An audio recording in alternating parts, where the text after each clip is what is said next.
نحمده ونصلي على رسوله الكريم. بسم الله الرحمن الرحيم. عن أبي هريرة أن رسول الله صلى الله عليه وسلم قال: إذا انتعل أحدكم فليبدأ باليمنى وإذا خلا فليبدأ بالشمال ولينعلهما جميعا أو ليخلعهما جميعا.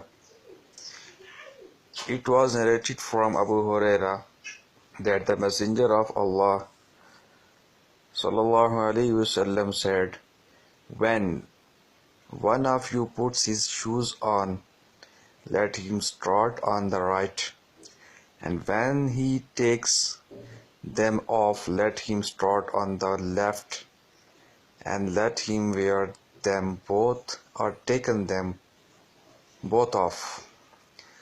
حضرت ابو ہریرہ رضی اللہ عنہ سے روایت ہے کہ آپ صلی اللہ علیہ وسلم نے فرمایا، جب تم میں سے کوئی آدمی جوتی پہنے تو دائیں پاؤں سے ابتدا کرے، اور جب جوتی اتارے تو بائیں پاؤں سے ابتدا کرے، اور دونوں جوتیاں پہنے یا دونوں جوتیاں اتار دے۔